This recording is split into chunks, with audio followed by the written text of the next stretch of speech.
Yo, Mauricio, me quedo con una frase en la charla, charla no, en ese rifirrafe que hubo ahí en el Congreso de la República, del ministro de Salud, que me deja preocupado. ¿Cómo así que una constituyente para sacar las reformas del gobierno? Sí, señor. Una constituyente para sacar las reformas del gobierno, dice estamos listos, vamos a la constituyente. ¿Por qué camino? Volvió a mencionar la palabra y si ustedes se dan cuenta de los últimos eventos que ha tenido el presidente, en todas las coyunturas y problemáticas que esté tratando con la gente, hablan de la Asamblea Constituyente. O sea, no se sacó por el Congreso, entonces por la constituyente. Pero además hay un problema conceptual de fondo y es que el ministro dice que la gente al votar por el presidente Gustavo Petro votó por esas reformas y que esas reformas hay que sacarlas adelante.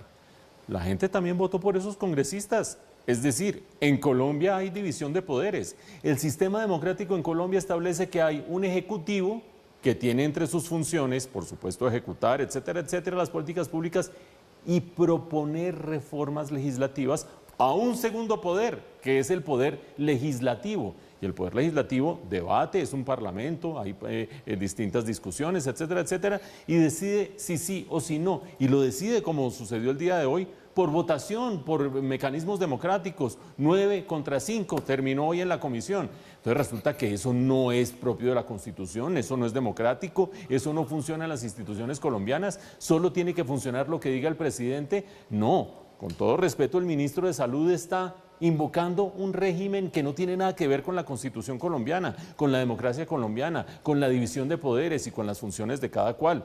La tercera rama, la rama judicial, no demoran en decir alguien, probablemente también el ministro u otros ministros, que no, que cómo así que la rama judicial, que la gente votó por el presidente Petro, entonces que cómo la rama judicial va a establecer controles y que qué hace la Corte Constitucional y el Consejo de Estado diciendo que hay cosas que son inconstitucionales si la gente votó por el presidente Petro. No, no, no, no. Este sistema democrático tiene 3 ramas del poder público independientes y hay pesos y contrapesos. ¿De quién es propio o de qué clase de régimen es propio el que una persona diga yo soy el pueblo, yo soy el que saca adelante las ideas del pueblo y nadie se puede oponer a mi voluntad? De los regímenes caudillistas populistas. Sabemos que el presidente Petro tiene muchas dotes de populista, tiene muchas otras cosas, es inteligente, tiene ideas, etcétera, todo lo que ustedes quieran, pero que es populista. Y ese caudillismo de decir, no tengo que pasar a través de un congreso, no tengo que pasar a través de nadie, sino que yo encarno el deseo del pueblo, es de lo más peligroso que existe para la democracia. Por eso esos llamados a la constituyente hay que tomarlos con pincitas. Ahí puede salir de todo, lo hemos dicho en este noticiero, y vamos a volver a comentar esto porque esto va a ser tema de aquí al final de este gobierno o mucho más allá. Entonces hay que tener prudencia por el momento con eso de decir, el pueblo votó por unas reformas, ajá, y el resto de la Constitución colombiana, ¿qué?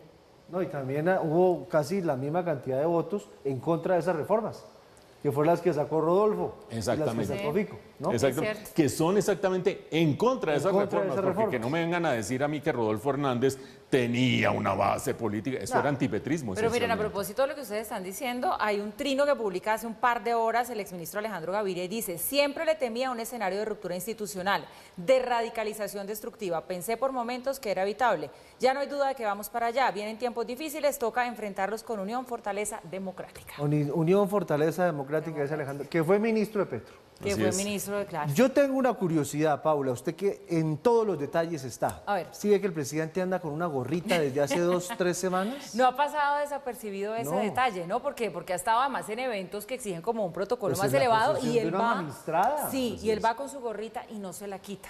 Nos preguntamos por qué. Yo creo Se que- le alcanza a ver el pelo por acá como si se lo hubiera cortado muy, muy bajito.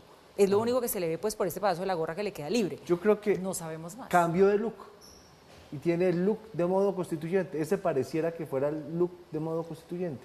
Yo no sé cuál sea la explicación, hay 2 principales hipótesis, una que tiene algún tema de salud que hizo que se rapara y que por lo tanto no puede aparecer con el pelo, con la cabeza rapada, pero el look constituyente es más preocupante todavía. ¿Por qué? Porque acuérdense ustedes cuando Hugo Chávez dejó de aparecer de civil y empezó a aparecer con la boina roja. Y cuando Nicolás Maduro se empezó a poner el verde oliva, etcétera, etcétera, etcétera. No fregue. Y bueno, y ¿qué me dicen ustedes de Daniel Ortega? Como que quien agarra el ímpetu y dice que yo encarno el pueblo, tiene que ponerle un símbolo, tiene que ponerle un color. Ese es el look modo constituyente. Oiga, terminaron ustedes más observadores que yo, ¿no? Vamos a ver.